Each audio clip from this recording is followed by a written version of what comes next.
Seamus D, welcome to America's Dance 30. It's great to finally meet you. Thanks very much. Congratulations on your first number one with Like That. Yeah, no, I'm blown away. Like I couldn't believe, especially like from such a little country in Ireland, like, you know what I mean, to see something go so well over in America, it's mental. I don't know how to politely ask this, but where did you come from? I come from Dublin, Ireland. That's where I'm from. But you just popped onto the music scene. I mean, this was really the first time. I know you've been doing stuff for a few years, but this was really the first time that we'd seen your name. Yeah, well, I've been DJing now nearly 10 years. I haven't been producing that long, though. I've only been producing 5 years, I think, maybe, or just about 5 years. But like I've just been improving. I've done courses. I've done a few different courses online, and then I've went to different college courses and stuff like that. So I've just been slowly progressing, but getting there. Yeah, you're definitely getting there. I was listening to some of your stuff on SoundCloud. Now, a lot of your stuff has like this classic dance, like 1990s sound to it. Did you grow up on classic dance? Yeah, I always was brought around listening to like the old school trance music and stuff like that, and that's what I grew up around. So it's kind of just what I liked and what I clicked with. That's so amazing. I saw that you actually redid an absolute classic IO Rapture, which was amazing. And when I first spoke to Shane Codd, who is also from Ireland, he told me the same thing, that he kind of grew up on trance. Is trance big in Ireland? It still is very big now. Like there wouldn't be a lot of trance nights over here now as such, because it's a lot more kind of gone into the house and techno scene. But like growing up in, like, say, like anybody that kind of grew up in the 90s or the early 2000s would have listened to us. So I would have been like in the car with me dad, and he would have been playing it, or the same with me ma and stuff like that as well. Like, so like I would have heard it from them. Whereas when I was old enough to actually go out, it was kind of more like house orientated. Gotcha. Well, I'll tell you, you were very lucky to grow up with parents that were listening to that, because I remember music from that back then, and it was a great time for dance music. Yeah. Well, since this is your first number one and the first time chatting, let's get to know Seamus D a little better with Finky's firsts. Yeah.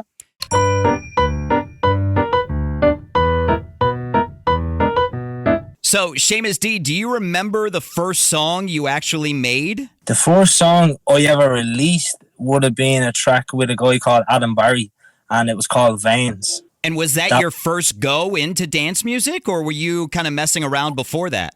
I was messing around before that, but like I wasn't finalizing tracks. Like I was making something, and then I'd move on to something else, and then move on, and I wasn't getting the job done as such. Gotcha. Well, I did a little deep dive on your Instagram. Did you start out by playing at teen nights? Yeah, I used to play at an event called We Are Young. That was like kind of my first proper gigs.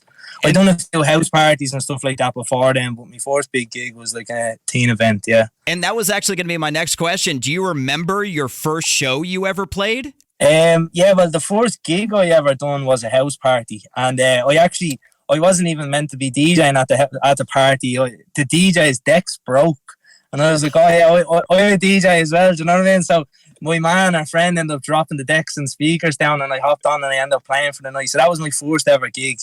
And then about 6 months after that was my first big gig, like one of them We Are Young events and stuff. So. And how did it feel to go from a house party to playing a club gig like that? It was mental. It was nerve-wracking. And I wouldn't mind, like, for the first at least year or two, I used to always get like nervous a bit before the gig. And then once you get into it, then you enjoy yourself. But then after a while, then you kind of get used to it. Dude, we're the exact same. Like, I still get nervous before I'm about to step out on stage. But the second you're out there, you know, you just totally get relaxed in your zone. Yeah. Now, what did you first want to be when you were growing up? I didn't originally actually, like, in my head want to be a DJ. I didn't know, like, I was a person that I'd be into football one minute, I'd be into this, and I used to chop and change between a lot of different things. I was going to be Ronaldo at one stage, and then So that didn't happen, unfortunately. No, definitely not. Now, do you remember the first dance song that got you into the scene? Oh, not specifically a dance song, but I would say I would have listened to like a lot of like remember Tiesto's kind of all stuff like Adagio for Strings, Little Industry, stuff like that. They'd be the kind of first memories of dance songs that I could remember. Man, Adagio for Strings was such a classic. And like we already discussed, IO Rapture was such an amazing song back then. Now, finally in Finky's firsts with your number one smash like that, do you remember the first person you played it for when you got done producing it? Probably would have been my girlfriend, I'd say. And did she like it? Yeah, she did, yeah. Well, let's talk about this smash like that. I'm embarrassed to admit that I had no idea it was a Rihanna sample. That's really? Yeah. Listen, I'm a Rihanna fan, but not into like the deeper cuts. And this was, I want to say like 5 or 6 years ago off of her album, right? Yeah, it was a good while ago the song was brought out, yeah. Around the same time that I released the song, DJ Khaled put out, and it was like within the space of 2 weeks. So I got the vocal off Rihanna's thing, off Rihanna's track, but DJ Khaled put out that exact clip, and I was like, what's the chances of the two of them being put out at the same time? So then everybody was like, oh, did you get the vocals from that? But I was like, oh, I got it from that Rihanna song. That's where it's from. Forget Khaled. It's all about Rihanna. Yeah. So how was the song born?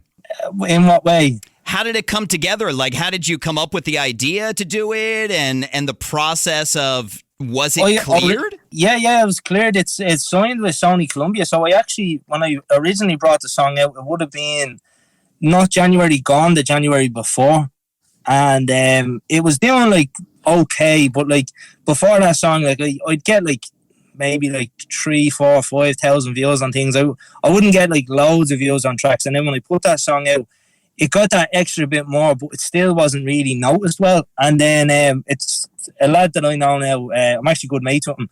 His name is Mills, and he has like a fairly good following on TikTok. And he put it up on his TikTok, and it kind of took off from there. So then it kind of blew up.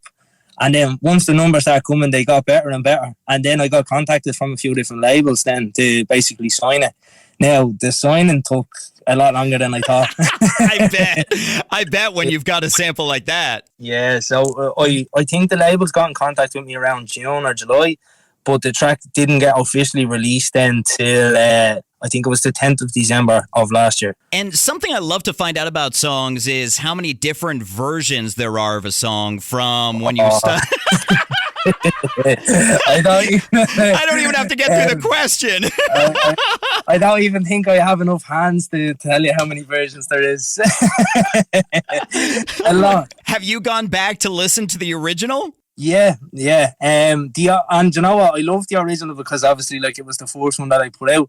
But then after getting it mixed and mastered and stuff, it sounds just very low and just doesn't sound as good. But well, congratulations on getting it done, and congratulations on it being your first number one. That is so incredible. I appreciate it. Thanks very much. Now that you've got your first number one under your belt, what's next for Seamus D? So I've just been working in the studio. I've been working kind of more on like original tracks and stuff like that. Things that don't need to be cleared. Because it's such a pain in the ass. But yeah, that's the main thing now. I've been just working on that, and then I've been fairly busy with gigs as well. I've been doing festivals over in Ireland, and I'm actually running a festival in Ireland next August too. So been just busy with gigs and things like that. I'm flying off to Ibiza next month as well, and I'm flying over to Mallorca too. So congratulations on staying busy. That is so amazing. Now, give us a little history of Seamus D. I know we talked about you kind of starting at a house party and teen parties, but where did you come from really? Like, what got you into the scene? Do you know what actually got me into the scene? It was years ago. I was at it was my confirmation, so I would have been like 12 or something at the time, and I don't know why, but for some reason I ended up, the DJ was showing me how to like actually DJ, and I kind of took an interest in it there.